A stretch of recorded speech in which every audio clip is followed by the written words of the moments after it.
Welcome back to Season 2 of the Ice Bat Sports Podcast. I'm Griff. I'm Matt. It was a long off season, Matt. We're back. The pods are going to be back every week. Every Tuesday. Every Tuesday. Same old, same old.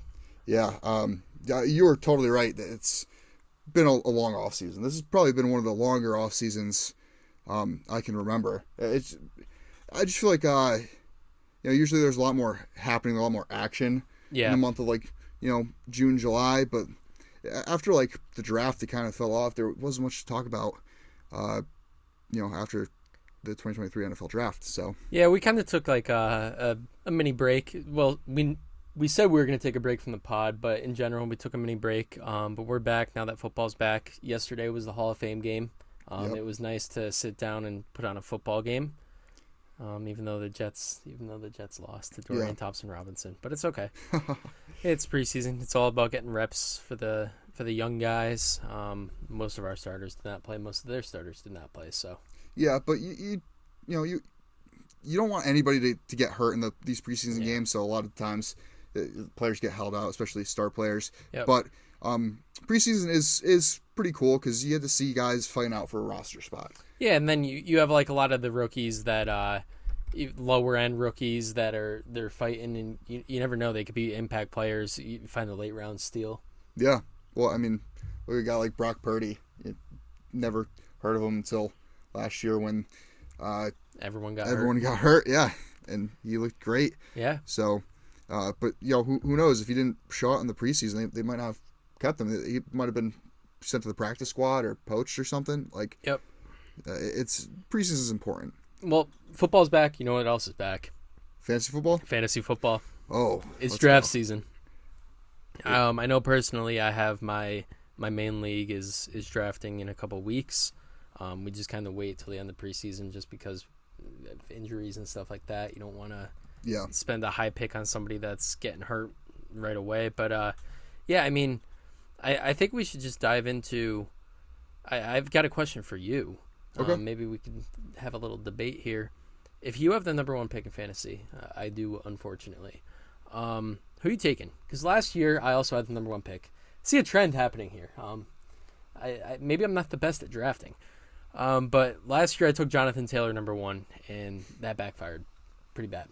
Yeah. Well, I mean, to begin with, it's difficult to repeat as a number one, overall player in fantasy, and a lot of people knew that going into last year. That's why I feel like it was Jonathan Taylor was kind of the consensus one, but McCaffrey competed with him for that number one spot. He did, and I think a lot of people, myself included, shied away from McCaffrey because of his injury history. Oh yeah, 100%. Last year he stayed healthy and he was a beast. So yeah, I had number 2 pick overall in a draft last year. I traded it for number 10 pick because I didn't want McCaffrey. Yeah, I like the back end. I think a lot of people were in the same position as we were, just trying to stay away from McCaffrey just because over the last couple of years you couldn't trust him to stay healthy. Right, and I think a lot of his success last year was due to the part because he was traded to the San Francisco 49ers halfway through the season. Right, that is very true. If he stayed with the Panthers, who knows what would have happened? Would he even be in the top pick conversation this year in fantasy?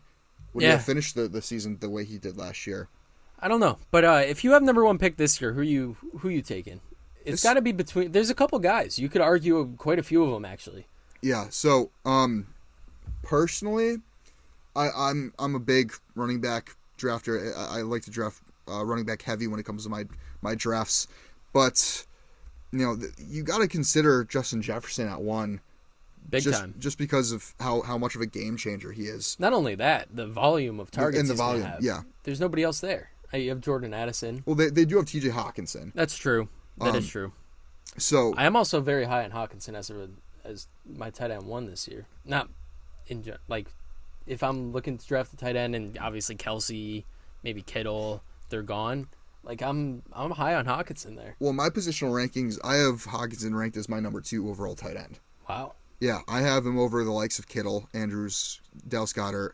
I think Hawkinson's in for a big year, mainly because Justin Jefferson is probably going to get double covered a lot. Yep. And that's part of the reason I probably wouldn't take him at 1 overall, just because I think his defense is going to start game planning for him. He's at that what is this, his 4th year in the league? Yeah, but the thing is, can they game plan for him? He is that good.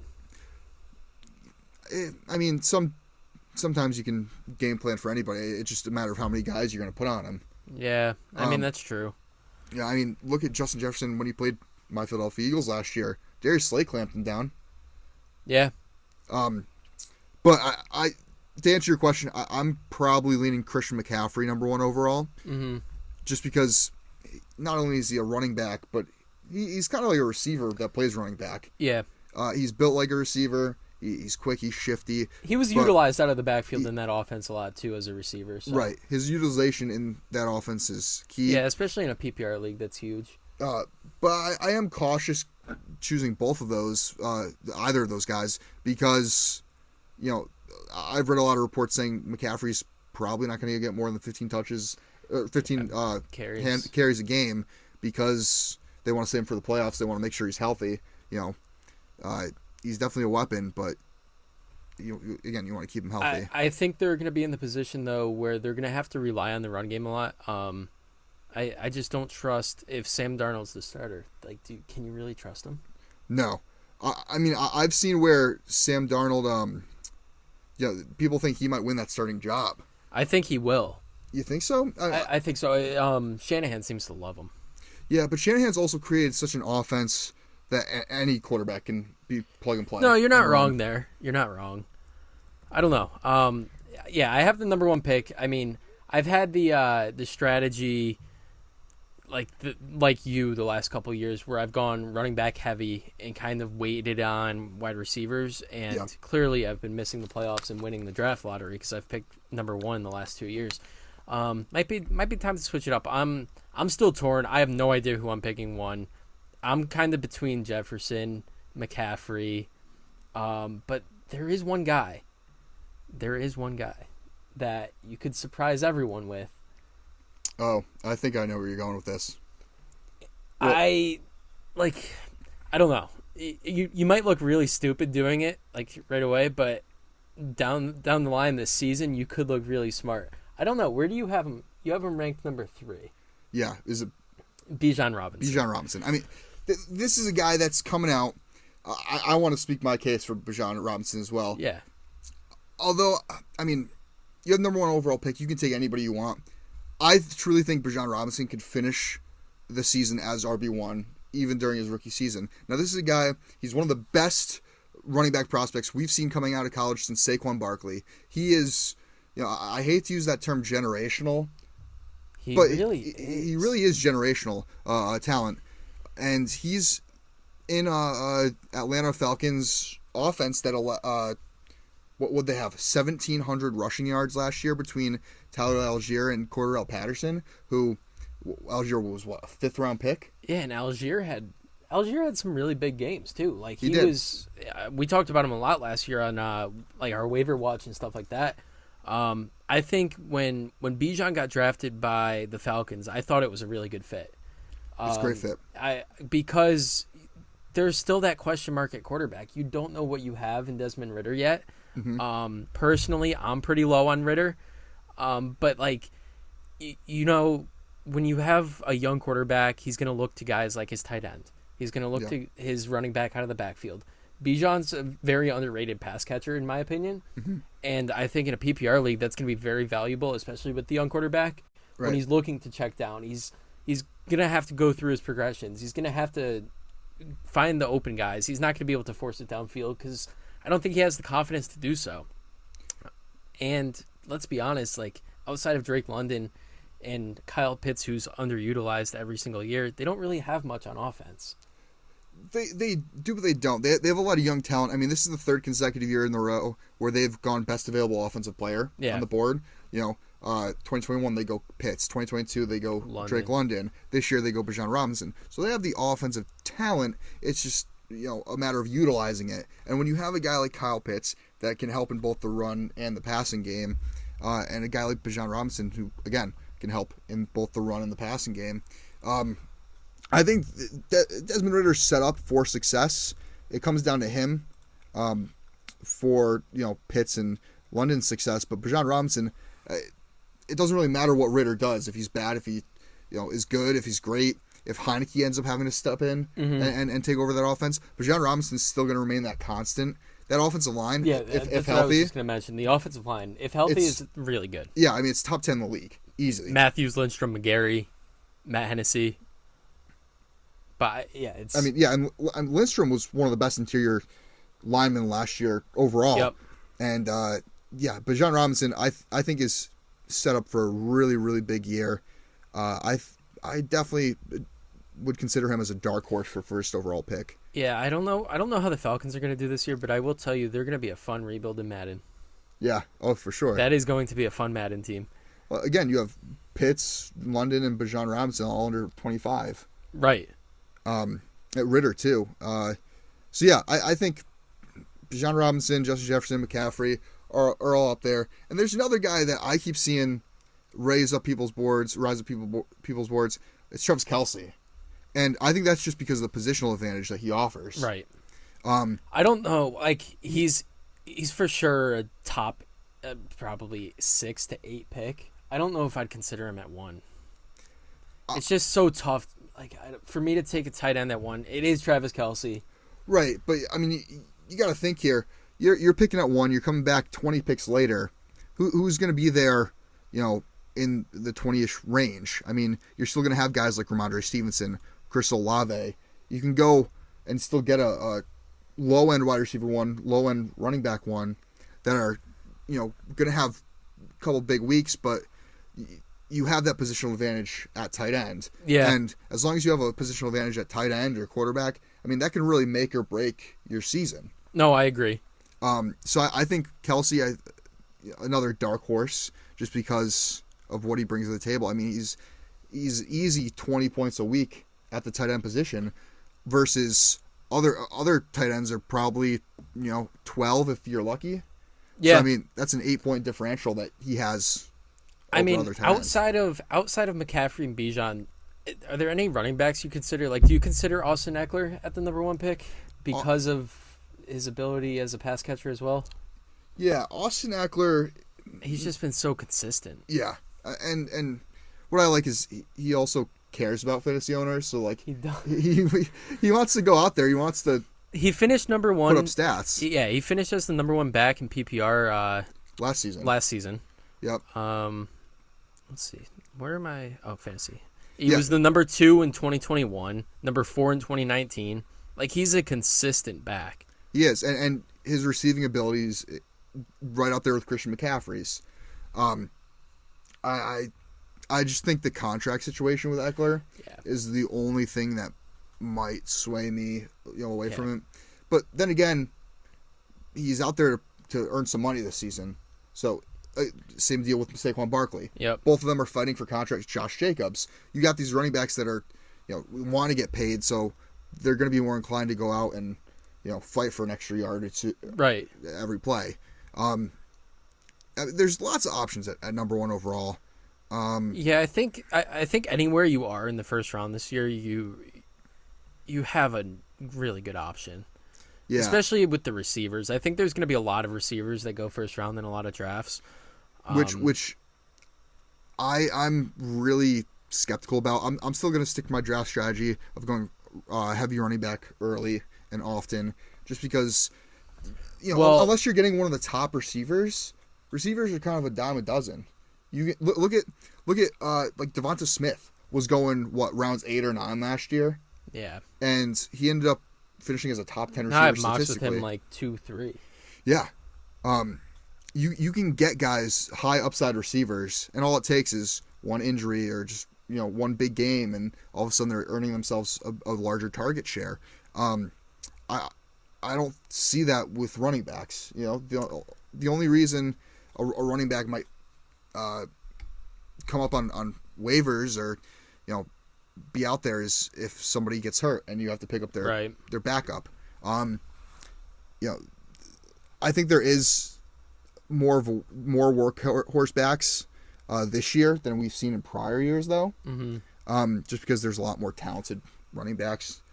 They've evolved to be able to do it all. And then like in the situation of Dallas, now Tony Pollard doesn't have Zeke there. Yeah. Tony Pollard is going to take on the bigger workload. Last year, he finished as RB8, and Right. so I mean, yeah, that's another guy I'm really high on. Yeah, but you look at like Justin Jefferson. What sets him apart is he's uncoverable and he gets a lot of targets. Yeah. But you know who else gets a lot of targets and is also a great route runner? Amon-Ra St. Brown. Amon-Ra St. Brown, Keenan Allen, two guys that Keenan Allen is getting I think 10 targets a game on average last year, right? Yeah. It was something like that. So there's a lot better value down the board.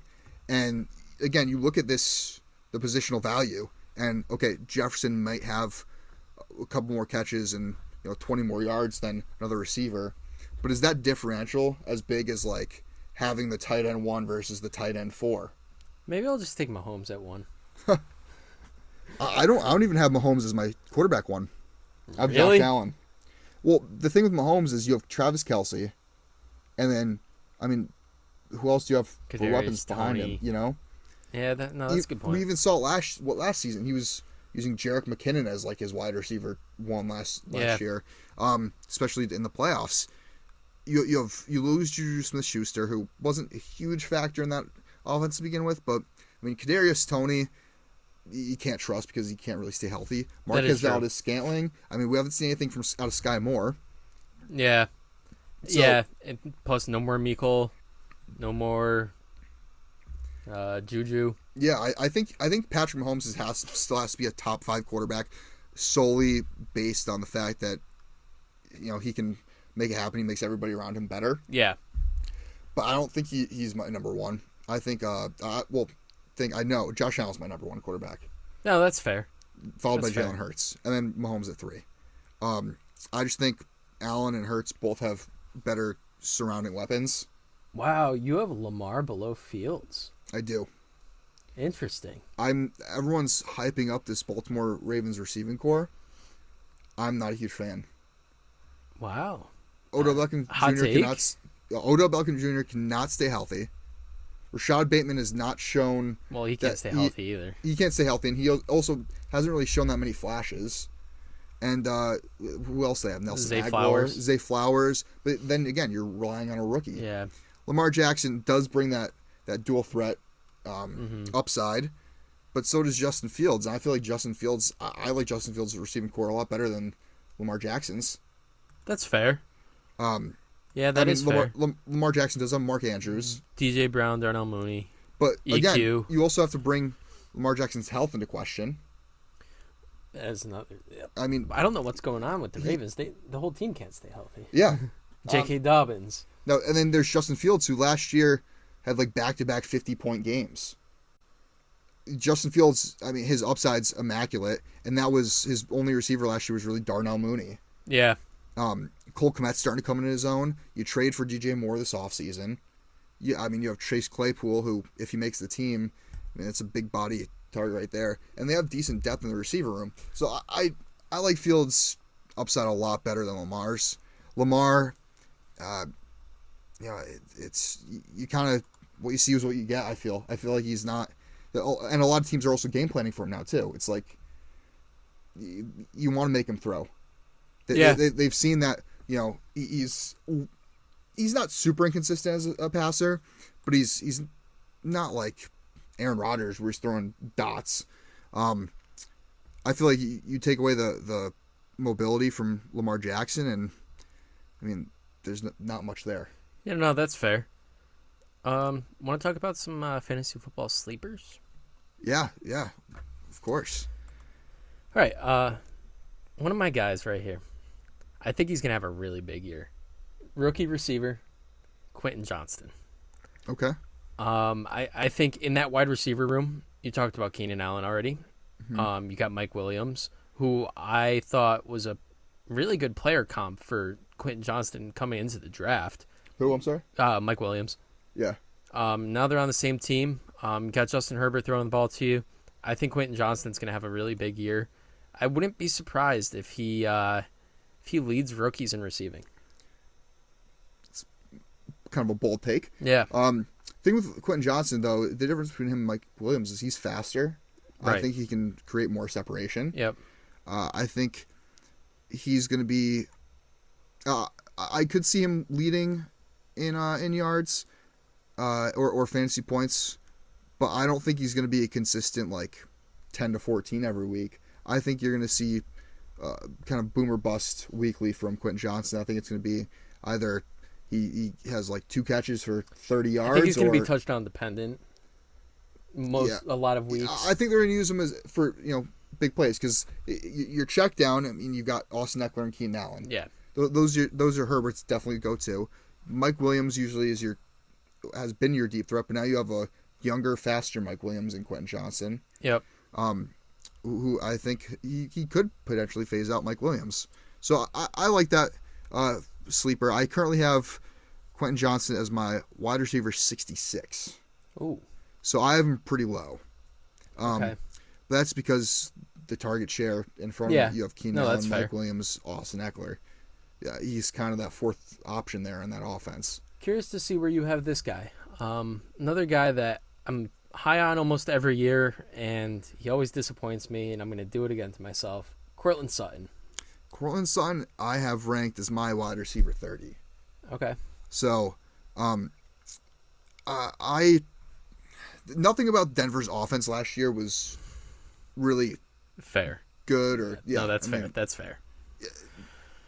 But now you bring in Sean Payton, and that adds a whole new, that changes the game, whole new element to the offense, because he can turn Russell Wilson around, and he can actually utilize all these weapons on that offense. Jerry Jeudy did have flashes last year. Courtland Sutton, what worries me is his health, but we've seen what he can do when healthy. Well, here's a report 29 minutes ago. Courtland Sutton slimmed down this offseason, and the coaches are improving his releases off the... wow, hold on. He's been praised by coaches for improving his releases off the line of scrimmage, which is interesting. Last year, he was listed as 6'4", 216. I'm curious to see where that weight is. If he's around the 200 range, add some speed. Yeah. Well, that's kind of been the one thing he's lacked in his game has been that speed element. Yeah. A couple guys I have above him, Christian Kirk. I'm big on. He had a phenomenal year last year. Well, speaking of Kirk, how about Calvin Ridley? He's looking good in camp. He's looked really good in camp. But what worries me with Calvin Ridley, and why I think I would take Ridley over Kirk if both were on the board, and they're my two best receiver options. I would too. I just think Kirk is going to have a larger immediate impact in fantasy because Calvin Ridley has not had that the chemistry build with Trevor Lawrence that Kirk had. I mean, That's Kirk fair. played all last all last season, and yep. The year before, was he with? No, he was with Arizona still, right? He might have been, yeah. But anyway, he's had a whole year under his belt to create that chemistry, and an off season with Trevor Lawrence. So I think Christian Kirk for sure is going to have an immediate impact. But Calvin Ridley could definitely be a sleeper for. Well, I don't even know if he's a sleeper because he's pretty high on some people's boards. Let's go to Fantasy Pros. Let's see where he's at. Fantasy Pros has Calvin Ridley as their wide receiver 18. Okay. And they have Kirk as the wide receiver 29. That's pretty low for Kirk. I think it's really low for Kirk, given what he did last season. Right. While we're on the Jags offense, I'm also pretty high on Evan Ingram. I'm high on the entire offense. Yeah, I think Jacksonville's going to be a force to reckon with this season. Jacksonville's going to be very good. I have Evan Ingram as my wide receiver. I'm sorry, not wide receiver. As my tight end 6. Where do you have ETN? ETN is my running back 14. Yeah, that's fair. What scares me is that they got Tank Bigsby in the draft. Uh-huh. But I think ETN, again, comes down to chemistry. He has chemistry with Trevor Lawrence. Yep. And he was coming off an injury last year. Right? His rookie year, he had the season-ending injury. Yep. So last year was kind of like a rookie year. He's had time to get stronger, faster, build off of his second year. Well, technically it was his first year, but I think he's going to be a big focal point of that offense. Speaking of running backs coming off injuries, here's one of my bold takes of the day. Javonte Williams will finish as a top 15 running back this year. It's interesting you say that because I have him as my running back 23. I'm with you. I think, again, going back to Denver, I think Sean Payton being there is really just going to benefit all of the weapons in Denver. Yep. Javonte Williams, especially. We were both high on Javonte Williams last season, and then he goes down with an injury. Unfortunately, yeah. So I'm a little skeptical just because whenever a running back's coming off a big injury like that. They also did pick up Samaje Perine. They did, who I have ranked. I had him pretty high, I thought. Maybe I didn't. 1 second. Oh yeah, I have him as my running back 46. Okay. But I think he's probably going to get you 8 to 10 points a game in PPR format. Yep. Especially early on in the season, if they're going to try to limit Javonte to start. Yeah. Early on, he could be a nice flex play if you're just kind of in a pinch. Right. Yeah, don't hate that. You have any sleepers you like? Yeah. I think people are sleeping on Kenneth Walker a lot. Mm-hmm. Not that he's much of a sleeper. He's going, what rounds? I don't even know. A couple mocks I did, he was going fairly low. Yeah, I see him as an ADP of 37 right here. Yeah, I'm seeing him as running back 16 off the board. Yeah, I think that's a little low for him. I think it's low too, given when he was on the field last year for Seattle, he was a game changer. He was. And they have such a good passing offense that it just makes the rushing options that much better. Kenneth Walker, I loved him coming out of college, and again, when he was healthy last year, he performed. So I'm big on him going into the season.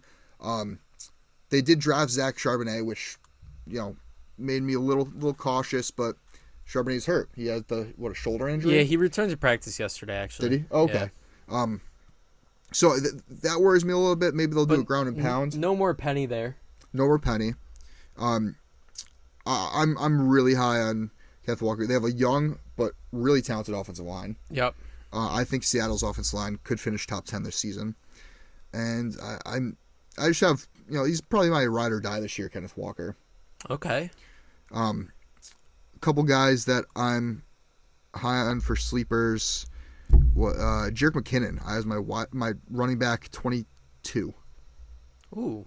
I have him right behind Isaiah Pacheco. Right behind? Yeah, Pacheco's my okay. running back 21. McKinnon's 22. Interesting. Again, because we saw how they love to utilize Jerick McKinnon last year. That is very true. Especially in the playoffs. Yeah. I'm pretty sure late in last season, didn't McKinnon have like 2 or 3 touchdowns in a game? Like he had a couple big games to end last season, and if you were smart enough to pick him up off waivers right before he popped off, he might have helped you win your league. Yeah, he did have some pretty big games. Yeah, Week 15 against Houston, he had a rushing and receiving touchdown. He had 2 receiving touchdowns against Denver Week 16. That's what I'm thinking of, yeah. He had a bunch of receiving touchdowns down the stretch. The last 6 games he caught one. At least one.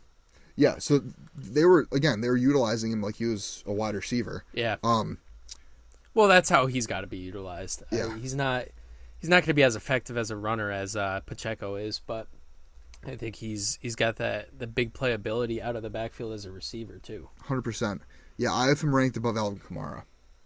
Yeah, I've Kamara. Kamara's just the big question mark this year. I think the suspension is going to be coming. Yeah, 100%. They're going to lay the hammer down on him. Yeah. You can't just go and curb stomp dudes and think there's not going to be any repercussions. Yeah, what about the Bears backfield with Deontay Foreman and Khalil Herbert? Probably going to stay away from it. I'm going to stay away from it as well because I think it's just going to be a running back by committee, but I think it's actually going to be a very good running back by committee. I think it's going to be efficient. I don't know if either of them are going to be rosterable in fantasy. Maybe as a flex Khalil play. Herbert, because before Herbert got hurt last year, he had a couple big games. He did. I'm sure you could pull it up. Yeah, he had 20 for 157 and 2 touchdowns against Houston in Week 3. Wow. That was the only time he cracked 100, but he's he was in there with DeMont too, so he was fighting for time. I just don't know. it's a running back room that I'd stay away from personally, but I think either way you go, I think both of them are going to have their share of big games. I mean, you look at Deontay Foreman; he had some really big games last year. Yeah, 31 for 130, 26 for 118, and in 3 touchdowns. 21 for 165. Like, he had some really big games when he was needed. right. After McCaffrey was traded and he had to step in. Well, another guy that I'm really high on. It's funny you say that, because you see how much the Carolina Panthers utilize that running back. Yeah, beat me to it. Yeah, I think Miles Sanders is going to have a massive role completely in that agree. offense, especially since they're not going to be wide receiver heavy at all. I mean, what's their best option? Adam Thielen, followed by Jonathan Mingo. DJ Chark. Chark, probably the wide receiver 1 there. But again, that's not like, that doesn't scare me. If I'm a defensive coordinator, I'm looking at that offense. The guy I'm game planning for is probably Miles Sanders. Yeah, I think he's the most talented person on that offense, not including Bryce Young. I think you want to implement the run game early and often to alleviate the pressure off of Bryce Young. I think Miles Sanders, he's also coming off a year where he was, 5th in rushing yards. He was a top 5 rusher last season. And, I think he's going to have a big year. You know what I don't like here? I've got him here as an ADP of 59. Yep. Alexander Madison. I don't Really? think he's going to have a great season. I have him in my running back 19. I moved him up pretty high once Dalvin Cook got cut, because I don't think they don't have anybody behind him. Kenny Nwangwu, that's their next running back option behind Ty him. Chandler. Oh, Ty Chandler, but I'm not. I don't know. I think Madison's going to be efficient. I think he's going to have a low ceiling, high floor. Yeah. But I think he's going to be consistent. I think he's going to get you, his projection every week of like 14, 15. I don't think he's going to do more than that. That's fair. When he stepped in for Dalvin Cook, he's looked good in the past couple years. Yeah, last year he wasn't great. What did he do last year? He had 1 game with over 40 rushing yards. It was week 18. He went 10 for 54. He scored twice. He scored twice. And he was averaging 5.5 yards a carry. Yeah. That's pretty solid. That's a small sample size, small game, but yeah, we'll see. I don't know. That's one guy that I'm not high on that a lot of people seem to be just because of Cook getting cut. But yeah, we'll see. Yeah, another guy last guy I'll talk about is Jamal Williams. I think he's due for a big year, especially because Alvin Kamara had that suspension. Yeah, he had the most rushing touchdowns out of all running backs last season. And, I mean, the energy he brings to that game is just different from everybody else. He's a really good fantasy back. He is. Really good fantasy back. I think he's going to be great. He gets all the goal line carries. Right, that too. Yeah, I think if you're still living under a rock in ancient times and you're playing in a standard league, I think he's probably higher on my board than he is right now. Right now I have him as running back 20. Okay. I'm pretty high. Fairly high on him. I think he's a high-end, mid-end running back too. You ready for my fantasy football ride or die this year? Yeah. James Conner. Wow. That team is terrible. James Conner I have ranked running back 29. That team is terrible. And they're going to have to establish the run early. Yeah. Because who the hell is going to be throwing the ball? What scares me is I don't think they have the best protection up front.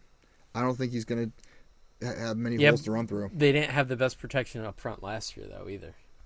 Yeah, what did he do last year? He didn't have that great of a season. He was solid. He had 183 carries, 782, 7 touchdowns, averaging 4.27 a carry. Yeah, personally, the only player I would touch from that Arizona offense is going to be Hollywood. Yeah, Marquise Brown. I don't even know if I'd touch a receiver on that team. But then again, I also have Marquise Brown as my wide receiver 31.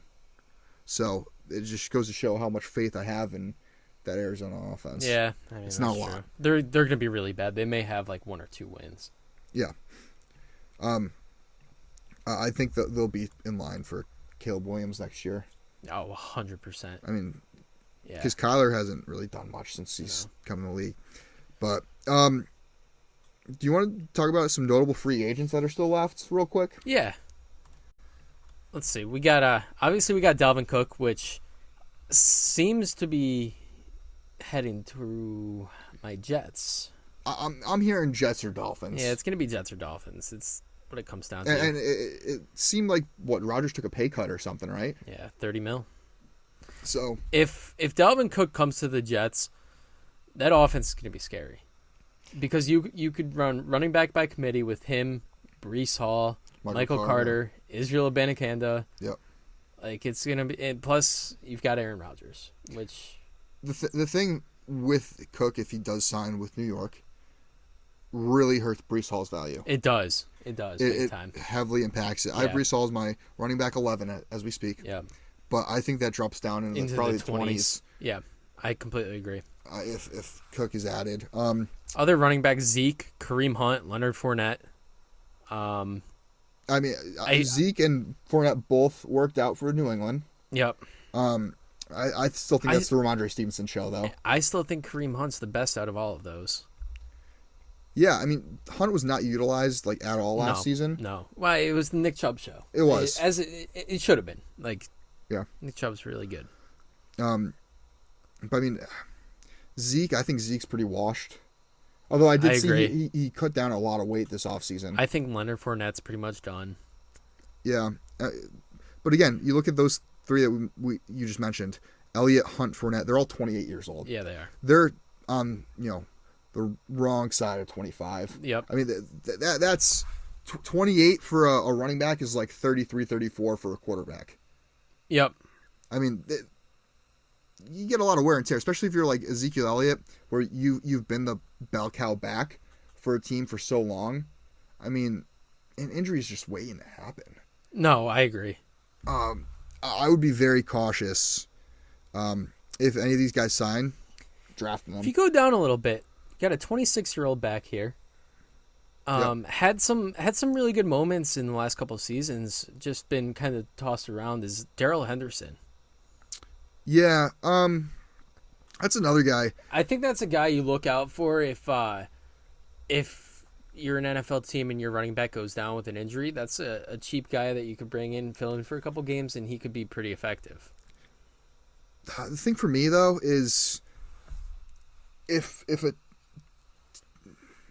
these guys aren't already signed by now, are they really going to have that big of an impact? No, that's true. Because you got training camp going on. And I think Dalvin Cook is probably the only guy. Yeah, Cook is the exception. But I mean, you would want these guys to learn the playbook and get in, and it's almost like all these teams are already happy enough with their running back depth chart that they don't want to add anybody. And if they do, I mean, I don't think they'll have that big of an impact. Yeah, that's true. I think this far into the offseason, if they're not signed, they're not going to. Outside of fantasy guys, the defensive player that I am shocked is not signed with anyone is John Johnson. Yeah, me too. He was with the Rams right before Cleveland. He was. He was incredible with the Rams. Very good with the Rams. Then he signed a pretty big deal with the Cleveland, didn't he? Was it like 3 years, like $60 million, something like that, or something like that? Yeah. But yeah, Brown's contract. Let's see. I'm curious now because I was way off. 3 years, $33 million. But still, I mean, he was getting a lot of money, and they just caught him. Right. So yeah, I don't know. Interesting. So, and do you want to briefly talk about the Jonathan Taylor situation? We'll get to the last place punishment. Yeah. We'll cut it. Yeah, Jonathan Taylor. Whoa. I mean, that's it all happened so quick, it's too. It's such a sucky situation. Everything just happened so quick. Irsay meeting with him. Then he comes out of the meeting and requests a trade. Right. And now he's just not going to play. Now he's phantom IR'd. Yep. Well, and not even IR. He's just they're like trying to phantom screw him pup over. list. Yeah. Because they don't want to pay He him. even now. said there's nothing wrong with his back. He never had back problems. Yeah, so, I mean, Jim Irsay, he's very outspoken to begin with. Well, then now you get one of his players, coming out and kind of not disrespecting, but like trying to make a stand. Well, with Snyder gone, all the eyes are on Irsay now. Yeah, and that's not a good thing for Jim Irsay. Yeah, but Jonathan Taylor's your best offensive weapon. Yeah, you have Anthony Richardson, but why would you try to piss off your best offensive player? When this is the year you probably need him the most, because you need him to alleviate the pressure off Anthony Richardson. There's not much going for that offense right now outside of Taylor, Michael Pittman, and then you have a rookie quarterback. Right. Like outside of that, you have a lot of question marks. Correct. An O-line that's always been good, but they're getting old. Like you don't know what you have for the future, and Jonathan Taylor's got to be your piece of the future. Yeah, I mean, and you put him in that offense. He dealt with injuries last year, poor quarterback play, but he's set up, if he does play with the Colts, to be a top 10 running back. I'll say it right now. This might be a very, very hot take, but when Jonathan Taylor is healthy, I think he's the best pure runner in the NFL. I 100% agree. I loved Taylor coming out of college, and his biggest concern, or the team's biggest concerns drafting him, was his usage in college. Yeah. He was used so much they thought he was going to be glass, but I mean, aside from last year, he's been really durable. Yeah. So that's definitely a situation to monitor.